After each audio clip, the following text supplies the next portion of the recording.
तो भारत के संविधान का एक टॉपिक जो सबसे ज्यादा महत्वपूर्ण है, सबसे ज्यादा परीक्षाओं में पूछा जाता है, इसमें बहुत सारे आर्टिकल हैं और आप सभी को यह पूरा का पूरा भाग याद करना है। आज हम पढ़ने जा रहे हैं भारत के संविधान भाग 4 को और आज के सेशन में भारत के संविधान के भाग 4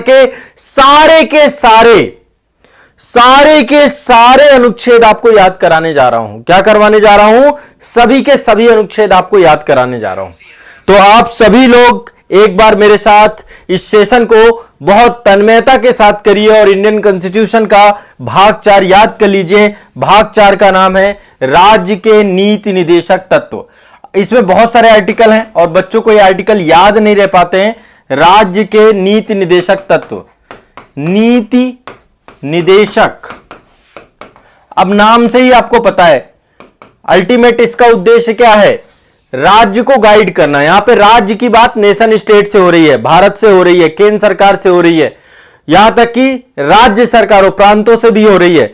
तो नेशन स्टेट से जुड़ी हुई जो बॉडी है, राज्य का मतलब आर्टिकल 36 में, आर्टिकल 12 में, दोनों में राज्य की परिभाषा दी गई है। आर्टिकल 12 में जो बताया गया है वही आर्टिकल 36 में राज्य की परिभाषा के तहत माना गया है कि राज्य का मतलब भारत की संसद, राज्य का मतलब राज्य की विधानसभा है, राज्य का मतलब उसके अंतर्गत बहुत लंबी परिभाषा है, आपकी कार्यपालिका, विधायिका, ये सब राज्य है। जो भी राज्य का रिप्रेजेंटेशन कर रहे हैं तो राज्य को परिभाषित किया गया है। तो राज्य के लिए किन सिद्धांतों को बनाया जाए, राज्य के द्वारा किन सिद्धांतों को बनाया जाए जिससे राज्य में निवास करने वाले लोगों के सामाजिक, आर्थिक और राजनीतिक न्याय को सुनिश्चित किया जाए और भारत को एक कल्याणकारी राज्य के तौर पर स्थापित किया जाए।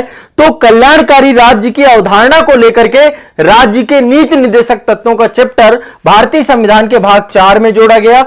आर्टिकल 36 से लेकर 51 तक के जो अनुच्छेद हैं आपके डीपीएसपी से जुड़ते हैं। किससे जुड़ते हैं?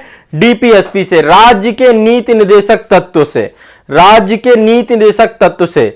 तो आज के सेशन में ये बहुत इंपॉर्टेंट टॉपिक पढ़ने जा रहे हैं मेरे साथ आप सभी। आर्टिकल 36 से लेकर 51 तक के सारे आर्टिकल रटने जा रहे हैं। मैं आपको क्रमशः बताता चला जाऊंगा, ठीक है? देखिए, वैसे तो फंडामेंटल राइट भी मैं आपको पढ़ाऊंगा, लेकिन फंडामेंटल राइट मैं अलग से पढ़ाऊंगा आपको। जितने भी भारत के संविधान के मौलिक अधिकार हैं जो कि आप सभी को प्राप्त हैं, पहले मैं डीपीएसपी आपको रटवा देता हूं। फंडामेंटल राइट एक अलग सेशन में करेंगे, ठीक है? तो भारतीय संविधान के भाग 4 में आर्टिकल 36 से 51 तक राज्य के नीति निदेशक तत्व यानी directive principle of state policy यानी कि डीपीएसपी का वर्णन है। डीपीएसपी का वर्णन है, directive principle of state policy का वर्णन है, ठीक है? राज्य के नीति निदेशक तत्व का वर्णन है। और ये राज्य के नीति निदेशक तत्व क्या कहते हैं? ये कहते हैं कि इनका उद्देश्य क्या है? लोगों के लिए एक ऐसा ताना बाना सरकार के द्वारा बुनना या ऐसी नीतियों का निर्माण करना जो लोगों के सामाजिक, आर्थिक, राजनीतिक न्याय को सुनिश्चित करे और भारत संघ को एक कल्याणकारी राज्य के रूप में स्थापित करे। तो एक कल्याणकारी राज्य की स्थापना के तौर पे इन तत्वों को क्या किया गया है? समावेशित किया गया। किसके तौर पे? कल्याणकारी तत्वों के तौर पे। तो नीति निदेशक तत्व से संबंधित कौन कौन से आर्टिकल हैं, कौन कौन से अनुच्छेद हैं, यहां पे सारे आर्टिकल, सारे अनुच्छेद आप सभी मेरे साथ पढ़ने जाने वाले हैं। मैं आपको प्रॉपर सभी आर्टिकल्स के बारे में क्रम से चर्चा करने वाला हूं। तो क्या आप सभी तैयार हैं? क्या आप सभी एक एक आर्टिकल को याद करना चाहते हैं? मैं कीवर्ड में आपको एक एक आर्टिकल याद कराऊंगा और इसको हम 2-3 बार रिवाइज भी करेंगे सेशन में, ताकि आज के सेशन में आपको याद ही ना हो, हमेशा के लिए याद हो जाए, ये आर्टिकल से क्वेश्चन आपके गलत ना हो, ठीक है? चलिए, तो देखिए प्रीलिम्स में क्वेश्चन बहुत पूछा जाता है आपका, ठीक है? तो भारतीय संविधान के आर्टिकल 36 से 51 तक इनका उपयोग किया गया, इनके बारे में चर्चा की गई है। उद्देश्य मैंने आपको बताया, लोगों के सामाजिक, आर्थिक न्याय को सुनिश्चित करना और भारत को एक कल्याणकारी राज्य के तौर पर स्टैब्लिश करना, स्थापित करना। तो आर्टिकल 36 के तहत क्या की गई है? राज्य की परिभाषा दी गई है।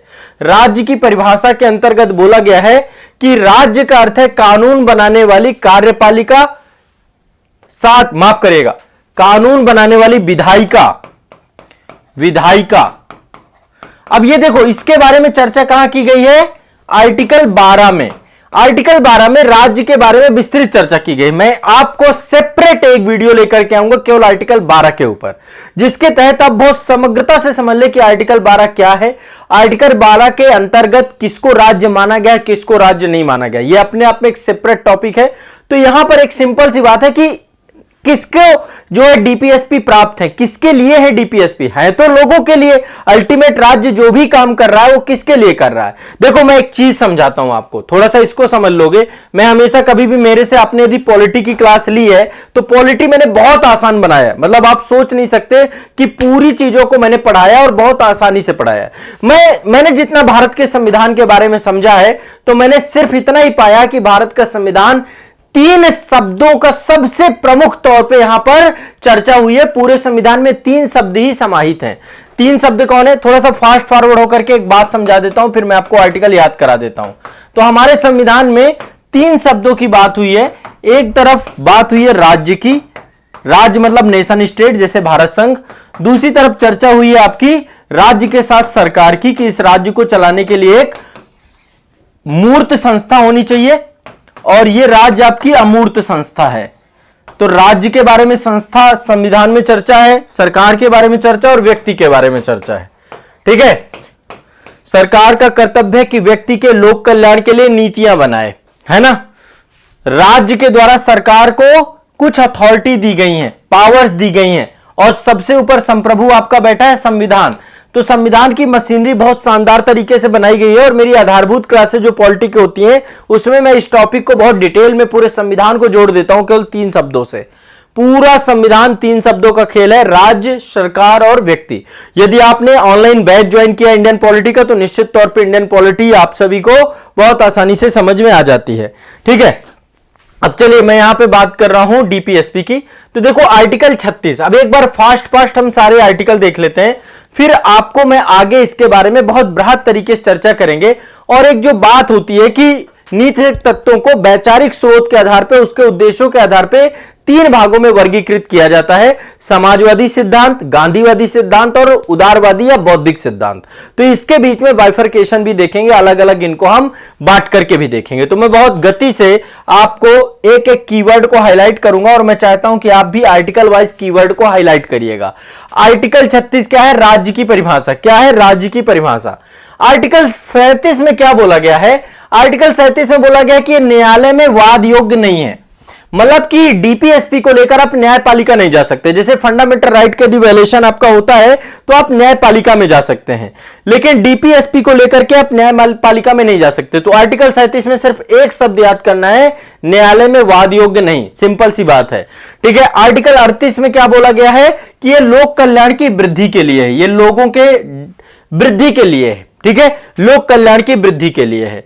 आर्टिकल 39A, 3 आर्टिकल है, 39A, 39B, 39C। 39A समान कार्य के लिए समान वेतन है। ठीक है, यह व्यवस्था की गई है। 39B में पैसों का स्वामित्व नियंत्रण की बात की गई है। ठीक है, ऐसा बोला गया है कि पैसों का, सार्वजनिक पैसों का स्वामित्व नियंत्रण इस प्रकार हो ताकि सार्वजनिक क्षेत्र पूरा हो सके, सार्वजनिक उद्देश्य पूरा हो सके। आर्टिकल 39C के तहत क्या किया गया, धन के समान वितरण की बात की। इससे क्वेश्चन बहुत पूछा गया है, धन के विकेंद्रीकरण की बात की गई है। टेंशन नहीं लेना है, याद होगा, बस ध्यान से सुनना है आपको, मैं रिवाइज कराऊंगा अभी अगेन आपको।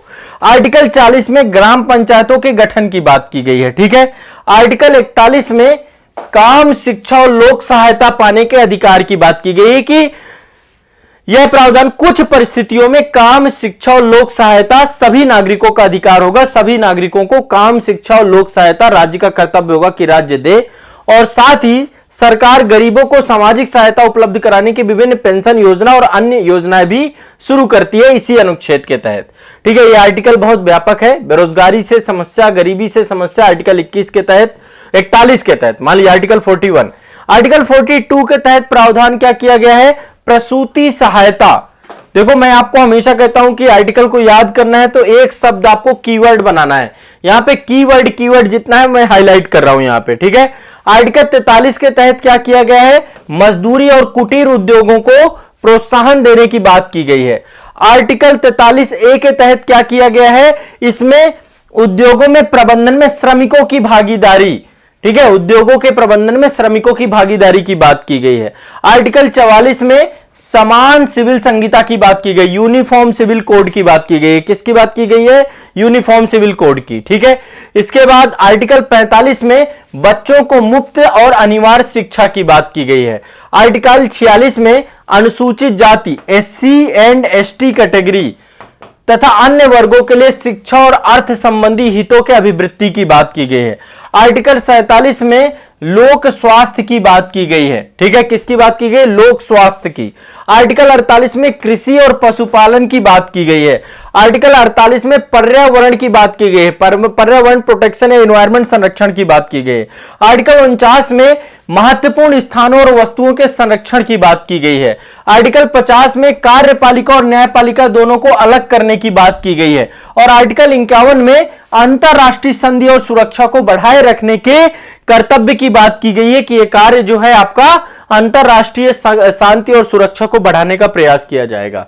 ये आपके आर्टिकल 36 से लेकर आर्टिकल 51 तक है। चलो एक बार और फास्ट देख लेते हैं। आर्टिकल 36 में राज्य की परिभाषा। आर्टिकल 37 में क्या किया गया? न्यायालय में ये वाद योग्य नहीं होंगे, डीपीएसपी को लेकर के आप न्यायपालिका में नहीं जा सकते हैं। इसके अलावा आर्टिकल 38 में लोक कल्याण की वृद्धि। आर्टिकल 39 से सामान्य कार्य के लिए समान वेतन, सामान्य कार्य के लिए समान वेतन, सामान्य कार्य के लिए समान वेतन। आर्टिकल 39B में पैसों के स्वामित्व का नियंत्रण की बात की गई है। 39C में धन का विकेंद्रीकरण या धन का समान वितरण। आर्टिकल 40 में ग्रामों का गठन, ग्राम पंचायतों का गठन। आर्टिकल 41 में काम, शिक्षा और लोक सहायता पाने का अधिकार। आर्टिकल 42 में प्रावधान किया गया है मानवोचित दशाओं में प्रसूति सहायता का उपबंध किया गया है। आर्टिकल 43 में मजदूरी और कुटीर उद्योगों का प्रोत्साहन की बात की गई है। 43A में श्रमिकों की भागीदारी उद्योगों के प्रबंधन में। 44 में समान सिविल संहिता की बात की गई है। 45 में बच्चों को मुफ्त और अनिवार्य शिक्षा की बात की गई है।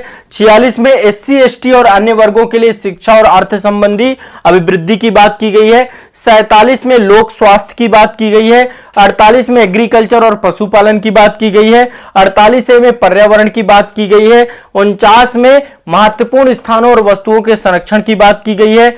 50 में कार्यपालिका और न्यायपालिका दोनों को अलग अलग करने की बात की गई है। 51 के तहत अंतरराष्ट्रीय शांति और सुरक्षा को बनाए रखने की बात की गई है। ये चर्चाएं हैं आपकी, ठीक है, ये चर्चाएं हैं। अब देखो, अब मैं थोड़ा सा आपको इन आर्टिकल्स को थोड़ा सा एक दूसरे डायमेंशन से पढ़ाता हूं, ठीक है। अब देख, चीज ध्यान रखिएगा, ये बहुत फास्ट फॉरवर्ड होकर के हमने चीजों को देखा। अब टेंशन मत लो, मैं याद करवाने का काम करता हूं, टेंशन ना लो, सब याद करा के जाऊंगा, घबराना नहीं है, मैं खड़ा हूं तो टेंशन नहीं लेना। अब देखो, फंडामेंटल राइट आपके अलग राइट है। फंडामेंटल राइट आपके ऐसे अधिकार हैं जो आपके व्यक्तित्व निर्माण में सबसे ज्यादा सहायक है ना। समानता का अधिकार, स्वतंत्रता का अधिकार, शोषण के विरुद्ध अधिकार, धार्मिक स्वतंत्रता का अधिकार, शिक्षा और संस्कृति का अधिकार, संवैधानिक उपबंधों का अधिकार, संवैधानिक उपचारों का अधिकार। तो ओवरऑल ये आपके फंडामेंटल राइट है, जिनको यदि हम हटा देंगे तो आपका पूर्ण विकास नहीं हो सकता, आपका व्यक्तित्व रुक जाएगा। वही डीपीएसपी क्या है? डीपीएसपी नागरिकों के अधिकारों की रक्षा तो करता है, लेकिन बृहत स्तर पर नागरिकों के अधिकारों को एस्टेब्लिशमेंट करने का प्रयास करता है। केवल एक नागरिक के लिए काम नहीं करता, बल्कि सभी नागरिकों के लिए ये काम करता है। ठीक है, आप खुद सोचिए, कोई योजना और स्कीम एक आदमी को लाभ देने के लिए नहीं आती ना, एक बड़े दायरे के लिए आती है आपकी। ठीक है, और डीपीएसपी एक तरीके से राज्य के लिए क्या है? दिशा निर्देश है, एक आदर्श है कि आपको जब कानून और नीतियां बनानी है तो डीपीएसपी को ध्यान में रखना है। ठीक है, मौलिक अधिकार के बारे में देखेंगे तो मौलिक अधिकार में राज्य में बहुत सारे अंकुश लगाए जाते हैं। राज्य के लिए क्या है? निगेटिव अर्थों में है, जबकि जो डीपीएसपी आपके हैं, डीपीएसपी सिद्धांत जो है ये राज्य को पावरफुल बनाते हैं, राज्य को कर्तव्य देते हैं, राज्य को एक दिशा देते हैं, लेकिन ये न्यायालय द्वारा प्रवर्तनीय नहीं है। ठीक है, इसके अलावा जो नीति तत्व है ये सकारात्मक है, कानून द्वारा प्रवर्तनीय नहीं है, मतलब न्यायपालिका द्वारा वाद योग्य नहीं है। और यह ध्यान रखना आवश्यक है कि जब आप डीपीएसपी को बनाएं, कोई कानून बनाए, कोई नियम बनाए, उससे मौलिक अधिकारों का उल्लंघन ना हो, अन्यथा वो कानून ऑटोमेटिक समाप्त हो जाता है। ठीक है, और डीपीएसपी मौलिक अधिकार के अधीनस्थ अधिकार है, मतलब मौलिक अधिकारों का वायलेशन नहीं होना चाहिए किसी भी कीमत में। यदि कानून बनाते समय मौलिक अधिकारों का उल्लंघन हुआ तो निश्चित तौर पे क्या हो जाएगा? ठीक है, यह आपको ध्यान रखना है। अब यहां पे ध्यान रखिएगा, एक चीज ध्यान रखिएगा, मौलिक ये डीपीएसपी को हम कितने भागों में बांटते हैं? डीपीएसपी को हम 3 भागों में विभाजित कर रहे हैं, 3 भागों में विभाजित कर रहे हैं। किसके आधार पे? ये वैचारिक स्रोतों के आधार पे। देखिए महात्मा गांधी भी चाहते थे कि भारत का संविधान ऐसा हो। उस समय तत्कालीन समय में बहुत सारे उदारवादी और बौद्धिक चिंतक थे, वो भी चाहते थे कि संविधान ऐसा हो। तो समाजवादी जो उस समय लोग थे, उनका भी उद्देश्य था कि समाजवादी हो। तो भारत के संविधान को हम 3 भागों में बांटते हैं। एक तो समाजवादी, माफ करिएगा डीपीएसपी को, समाजवादी, समाजवादी के बाद गांधीवादी, गांधीवादी, और तीसरा उदार एवं बौद्धिक सिद्धांत, उदार एवं बौद्धिक सिद्धांत। ठीक है। अब जैसे महात्मा गांधी चाहते थे कि सत्ता का विकेंद्रीकरण हो, तो पंचायती राज व्यवस्था बना दी गई। अब देखते हैं एक बार सभी को। ठीक है, तो ये आपके अब एक एक करके इनको समझते हुए चलेंगे। सबसे पहले समाजवादी सिद्धांत कौन कौन से हैं? समाजवादी सिद्धांत, समाजवादी सिद्धांत जहां पे राज्य के बारे में चर्चा हुई है, तो आर्टिकल 38, अभी मैंने आपको बताया, आर्टिकल 38 में बोला गया है सामाजिक, आर्थिक, राजनीतिक न्याय। राज्य का कर्तव्य क्या है? सामाजिक, आर्थिक और राजनीतिक न्याय सुनिश्चित करना, आय, स्थिति और सुविधाओं और अवसरों की असमानता को कम करके सामाजिक व्यवस्था को सुरक्षित एवं संरक्षित करते जन कल्याण को बढ़ावा देना, लोक कल्याण को बढ़ावा देना। तो आर्टिकल 38 आप लोग लिख लो, लोक कल्याण में वृद्धि की बात की गई। किसकी बात की गई है? लोक कल्याण में वृद्धि। तो आर्टिकल 38 आपका जुड़ा हुआ है लोक कल्याण में वृद्धि को लेकर के, लोक कल्याण से जुड़ा हुआ। सिर्फ इतना शब्द याद करना है आपको। पूरा आर्टिकल देखो याद नहीं रह पाता है तो आपको रफली याद रहे, आर्टिकल 38 आपका लोक कल्याण से जुड़ा हुआ है। ठीक है। आर्टिकल 39 आपका किससे जुड़ा हुआ है? सभी नागरिकों के आजीविका के पर्याप्त साधन हो, अधिकार हो। ठीक है। भौतिक संसाधनों पर सभी का स्वामित्व और नियंत्रण हो। कुछ ही व्यक्तियों के पास धन का संकेंद्रण ना हो।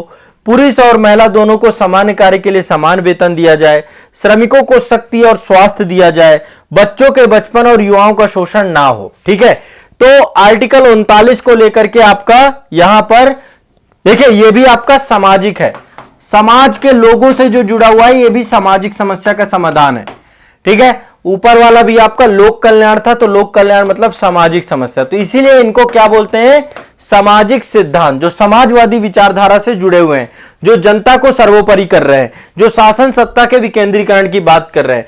तो यहां पर आर्टिकल 38 आपका राज्य सामाजिक, आर्थिक और राजनीतिक न्याय सुनिश्चित करेगा, आय, स्थिति और सुविधाओं और अवसरों की असमानता को कम करने का प्रयास करेगा, सामाजिक व्यवस्था को इस प्रकार से सुरक्षित और संरक्षित करेगा कि लोक कल्याण को बढ़ावा देने का प्रयास करेगा। ठीक है। तो राज्य के काम को आर्टिकल 38 जब भी आ जाए, आर्टिकल 38 जब भी आ जाए, आंख मूंद करके लोक कल्याण समझ लेना कि लोक कल्याण के बारे में चर्चा हुई है, सार्वजनिक कल्याण के बारे में चर्चा हुई है। आर्टिकल आज से आर्टिकल 38 नहीं भूलना चाहिए आपका। ठीक है। अब बात करते हैं आर्टिकल 39। आर्टिकल 39 में बोला गया है निम्नलिखित नीतियों को सुरक्षित करने की दिशा में राज्य काम करेगा। ठीक है। अब कौन कौन सी नीतियां हैं? देखिए यहां पे कई सारे आर्टिकल थे आपके। आर्टिकल 39 में बात की गई समान कार्य के लिए समान वेतन, रट लो। 39 है आपका सामान्य कार्य के लिए समान वेतन, समान कार्य के लिए समान वेतन 39 है। 39 बी आपका क्या है? पैसों के स्वामित्व का नियंत्रण, पैसों के स्वामित्व का नियंत्रण। ठीक है। कैसा होना चाहिए? ताकि सार्वजनिक हित जो है आपके सर्वोपरि रहे। 39 सी में आपका धन का समान वितरण, यानी धन का या संपत्ति का विकेंद्रीकरण के बारे में बात की गई है। ठीक है, ध्यान रखना है। तो ये आपके समाजवादी हो गए। समाजवादी में आर्टिकल 38 हो गया आपका और आर्टिकल आपका 39 हो गया। 2 आर्टिकल आपके जुड़ गए समाजवादी से। आर्टिकल 38 में आपका लोक कल्याण है और आर्टिकल 39 में आपकी कई सारी नीतियां दी गई हैं। आजीविका के पर्याप्त साधन के अधिकार, भौतिक संसाधनों के स्वामित्व और नियंत्रण को सामान्य जन की भलाई के लिए प्रयोग करना, धन के विकेंद्रीकरण की बात की गई है और पुरुषों और महिलाओं दोनों को समान कार्य के लिए समान वेतन देने की बात की गई। ठीक है। श्रमिकों को शक्ति और स्वास्थ्य की सुरक्षा की बात की गई है। बच्चों के बचपन और युवाओं को शोषण ना होने देना, इसको लेकर के चर्चा की गई है। तो ये आपकी सारी की सारी चर्चाएं किससे जुड़ी हुई है? समाजवादी सिद्धांत से। किससे जुड़ी हुई है? समाजवादी सिद्धांत से। तो पहला तो आपका समाजवादी हो गया। ठीक है। अब समाजवादी के बाद जो है आपका, अभी समाजवादी आपके बहुत सारे पक्ष हैं। आर्टिकल 41 देखिए, बेरोजगारी, बुढ़ापा, बीमारी, विकलांगता के मामलों में कार्य करने और शिक्षा पाने में सार्वजनिक सहायता, ठीक है, इसको प्राप्त करने का अधिकार है आपका। तो आर्टिकल 41 आपको मैंने बताया था, आर्टिकल 41 आपका जुड़ा हुआ है काम, शिक्षा, लोक सहायता पाने के अधिकार से। काम, शिक्षा और लोक सहायता पाने के अधिकार से, काम, शिक्षा और लोक सहायता पाने के अधिकार से। तो यहां पे यही बात डिटेल में दी गई आर्टिकल 41 में कि बेरोजगारी, बुढ़ापा, बीमारी, विकलांगता के मामलों में काम करने, शिक्षा पाने, सार्वजनिक सहायता करने के अधिकार सुरक्षित किए गए। तो कभी भी बेरोजगारी से जुड़ा मामला हो, बुढ़ापा से जुड़ा मामला हो, विकलांगता से जुड़ा मामला हो, शिक्षा और सार्वजनिक सहायता पाने का अधिकार है, यह समाजवादी अधिकार है। आर्टिकल 42 आपका क्या है, मातृत्व राहत की बात करता है। प्रसूति सहायता, प्रेगनेंसी के टाइम पीरियड पर महिला को जो है मातृत्व सहायता राहत को लेकर के काम करता है। तो आर्टिकल 42 आपका मातृत्व सहायता से जुड़ा हुआ है। आर्टिकल 38 लोक कल्याण, आर्टिकल 38 लोक कल्याण। आर्टिकल 39 में कई सारी चीजें हैं, समान कार्य के लिए समान वेतन, धन का संकेतन, ये सारी चीजें आपकी यहाँ पे, धन का विकेंद्रीकरण, ठीक है। आर्टिकल 41 में आपका बेरोजगारी, बुढ़ापा, बीमारी, विकलांगता, ये सारी चीजें जुड़ी हुई हैं। आर्टिकल 42 में आपका मातृत्व राहत यानी प्रसूति सहायता जुड़ी हुई है। आर्टिकल 43 में ये आपका जो कामगार हैं उनके लिए निर्वाह, मजदूरी, उचित जीवन स्तर को सुनिश्चित करने का प्रयास। तो आर्टिकल 43 क्या है आपको यहां पे देखिए, शॉर्टकट जितना भी मैंने लिख रखा है, मजदूरी, कुटीर उद्योगों को बढ़ावा देना, प्रोत्साहन देना, सब आर्टिकल 43 है आपका, ठीक है। आर्टिकल भारत सरकार भी जो बड़ी बड़ी योजनाएं लाती हैं आपकी बेरोजगारी को लेकर, बुढ़ापा को लेकर, बीमारी को लेकर, विकलांगता को लेकर के, वो आर्टिकल 41 के तहत ही लेकर के आती हैं, ठीक है। तो ये भी ध्यान रखना है, आर्टिकल 41 है। आर्टिकल 42 आपका क्या है, मातृत्व राहत। आर्टिकल 43 क्या है, राज्य के सभी कामगारों के लिए मजदूरी और एक उचित जीवन स्तर बनाना। तो मजदूरी याद कर लीजिए, केवल मजदूरी से आपको याद आ जाना चाहिए आर्टिकल 43। आर्टिकल 43 मजदूरी से जुड़ा हुआ है। 43 से क्या जुड़ा हुआ है, उद्योगों के प्रबंधन में श्रमिकों की भागीदारी। तो उद्योगों में जो भी प्रबंधन होता है उसमें श्रमिकों की भागीदारी सुनिश्चित हो सके, इसके लिए आर्टिकल 43A ये आपका बनाया गया नया। और आपका आर्टिकल 47 क्या है, लोगों के पोषण स्तर को ऊपर उठाना और सार्वजनिक स्वास्थ्य जुड़ा हुआ है 47 से। ये सारे आपके समाजवादी थे, क्या थे आपके, समाजवादी थे, ये सारे समाजवादी सिद्धांत थे। आर्टिकल 47 स्वास्थ्य, आर्टिकल 43 से श्रमिकों की भागीदारी, आर्टिकल 43 मजदूरी, आर्टिकल 42 मातृत्व प्रसूति सहायता, आर्टिकल 41 बेरोजगारी, बुढ़ापा, बीमारी, ठीक है। आर्टिकल जो है आपका 40 आपका पंचायती राज व्यवस्था। आर्टिकल 39 आपका किससे जुड़ा हुआ है, ताकि वो धन का विकेंद्रीकरण ना हो, समान कार्य के लिए समान वेतन हो, ठीक है। ये सारी चीजें आपकी आजीविका के लिए पर्याप्त साधन हो, ये सब चीजें। आर्टिकल 38 आपका लोक कल्याण से जुड़ा हुआ है। आर्टिकल 37 आपका किससे जुड़ा हुआ है, आर्टिकल 37 में कि ये वाद योग्य नहीं है, न्यायालय नहीं जा सकते। और आर्टिकल 36 आपका किससे जुड़ा हुआ है, राज्य की परिभाषा से। इतना याद हो रहा है कि नहीं याद हो रहा, इतने आर्टिकल याद हो रहे हैं, इतने आर्टिकल क्लियर हो रहे हैं कि नहीं हो रहे, एक बार कमेंट सेक्शन में बताओ मुझे, क्या ये आर्टिकल आपको याद हो रहे हैं कि नहीं याद हो रहे हैं। इतने आर्टिकल, आर्टिकल 38 तुरंत लोक कल्याण आ जाना चाहिए, तुरंत लोक कल्याण आनी चाहिए। आर्टिकल 47 मतलब स्वास्थ्य, आर्टिकल 47 स्वास्थ्य, आर्टिकल 47 स्वास्थ्य, आर्टिकल 47 स्वास्थ्य, तुरंत स्वास्थ्य याद आ जाना चाहिए आपको आर्टिकल 47 का। एक एक की वर्ड आपको याद रखना है, ठीक है। दूसरे नंबर पे है गांधीवादी सिद्धांत। गांधीवादी सिद्धांत आर्टिकल 40 ये ग्राम पंचायतों से जुड़ा हुआ है। गांधी देखो चाहते थे कि शासन सत्ता का विकेंद्रीकरण हो, तो आर्टिकल 40 के तहत इसको इंप्लीमेंट भी कर दिया गया 73वां और 74वां संविधान संशोधन से। दूसरा आपका आर्टिकल 43 आपका ये राज्य क्या है, सहकारी अथवा कुटीर उद्योगों को बढ़ावा देने का प्रयास करेगा। तो आर्टिकल 43 आपका जुड़ा हुआ है, आर्टिकल 43 आपका जुड़ा हुआ है यहां पर मजदूरी और कुटीर उद्योग से। किससे, मजदूरी और कुटीर उद्योग से, ध्यान रखना है, मजदूरी और कुटीर उद्योग से। तो ये भी गांधीवादी विचार के अंतर्गत ही इसको रखते हैं हम लोग, 43 को भी गांधीवादी विचार के अंतर्गत रखते हैं। इसके बाद है 43B, ये आपका बाद में 57वां संविधान संशोधन के तहत जोड़ा गया, सहकारी समितियों से जुड़ा हुआ है कि सहकारी समितियों का स्वैच्छिक गठन, स्वायत्तता, कामकाज, लोकतांत्रिक नियंत्रण, पेशेवर प्रबंधन को बढ़ावा देना, इन सबसे जुड़ा हुआ है गांधीवादी सिद्धांत। अनुच्छेद 46 ये आपके राज्य के कमजोर वर्ग, विशेषकर अनुसूचित जाति, अनुसूचित जनजाति, अन्य कमजोर वर्गों के शैक्षणिक और आर्थिक हितों को बढ़ावा देना। तो आर्टिकल 46 आपका एससी एसटी और ओबीसी के शैक्षणिक और आर्थिक हितों को बढ़ावा देने, इसी के तहत आपका रिजर्वेशन, आरक्षण, ये सारी चीजें इसी आर्टिकल के तहत है। आर्टिकल 47 आपका स्वास्थ्य की बात है, आर्टिकल है स्वास्थ्य, स्वास्थ्य ये दिमाग में बैठा लेना है। आर्टिकल 48 है आपका पशुओं के वध पर रोक, पशुओं के वध पर रोक, मवेशियों को के वध पर रोक, उनकी नस्लों को सुधार करने का प्रयास, ये आपके गांधीवादी हैं।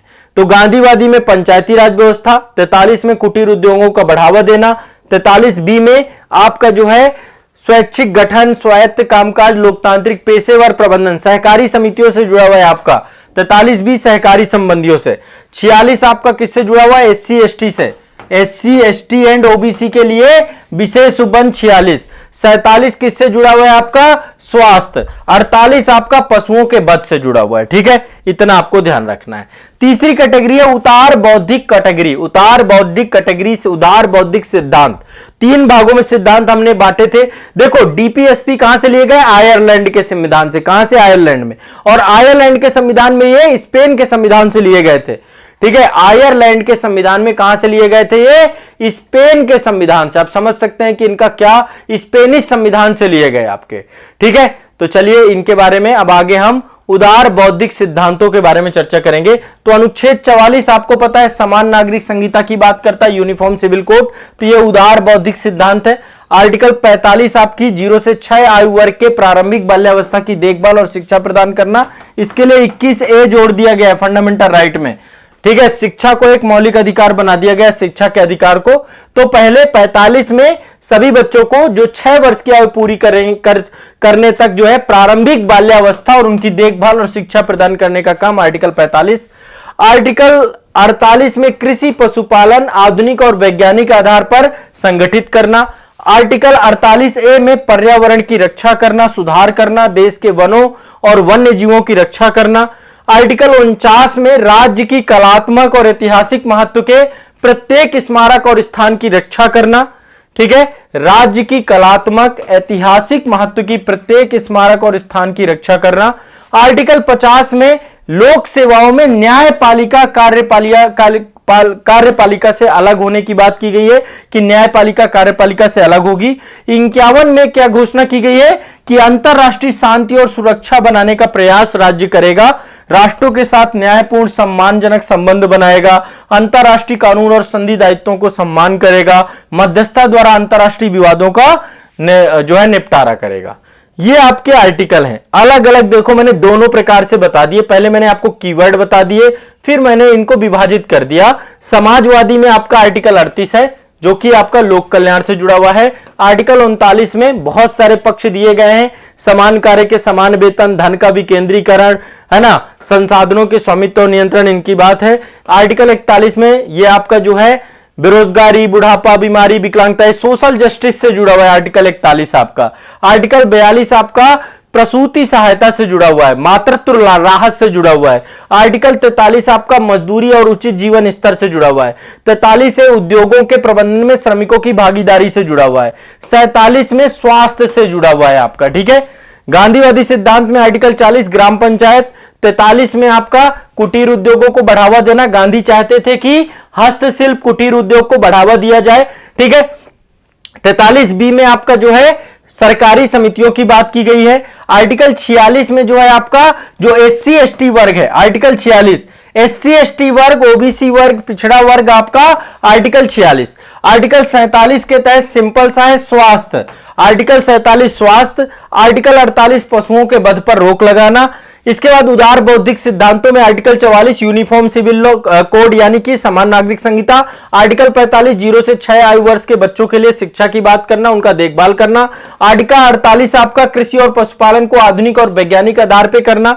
48 है आपका पर्यावरण से। 49 आपका जो भारत की कलात्मक और ऐतिहासिक महत्व के स्मारक हैं उनका संरक्षण करना।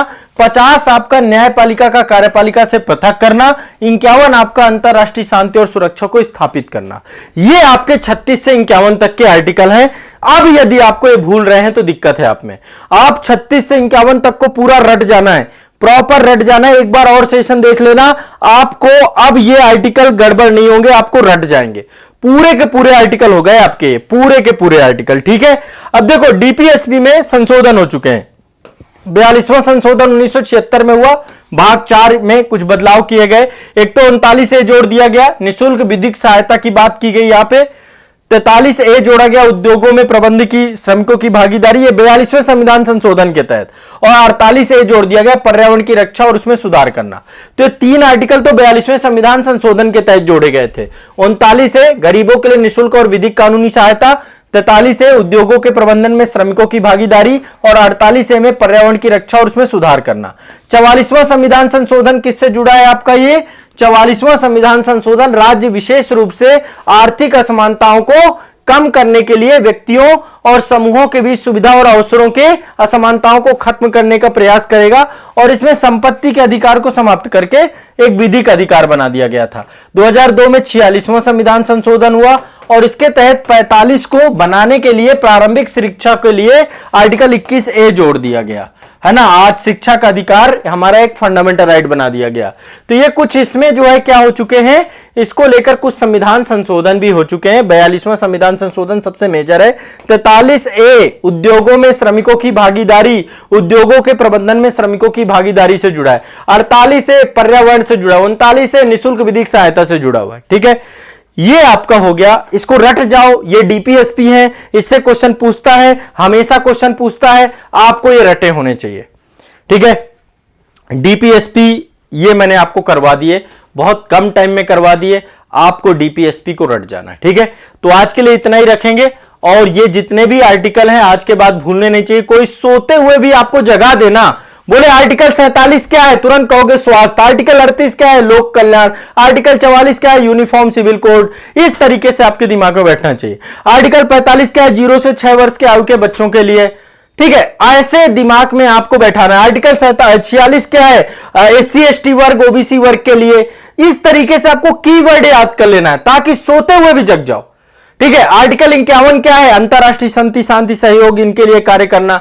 आर्टिकल 49 क्या है, ऐतिहासिक जो आपके जो स्मारक हैं उनको लेकर के काम करना, ठीक है। तो एटलीस्ट इस तरीके से आपको सोचना है, ठीक है। आर्टिकल 50 न्यायपालिका कार्यपालिका को पृथक करना। विश्वास कीजिए हर वर्ष आपके क्वेश्चन पूछते हैं इस टॉपिक से, तो सोते हुए भी आपको याद रहे, ये आपको जो है इसके लिए बनाना है। ये आर्टिकल्स आपको इस तरीके से रट जाने हैं सारे के सारे। तो आज के सेशन में इतना ही रखेंगे। आप लोग बाकी जितना भी मैंने पढ़ाया इसको रिवाइज करिए, इसको एक बार 2 बार फिर सुनिए, और फिर देखिए आपको ये वाला टॉपिक कभी नहीं भूलेगा, ठीक है। तो रट जाइए, इसको याद कर लीजिए। मुझे उम्मीद है कि शायद अब आपको याद हो गए हों। एक बार रिवीजन और कर लेंगे तो फिर कभी नहीं भूलेंगे, ठीक है। एक बार मुझे बताइए आप सभी लोग, क्या आपको याद हुए हैं, क्या आपको समझ में आ गए सारे आर्टिकल? एक बार बताएं कमेंट में।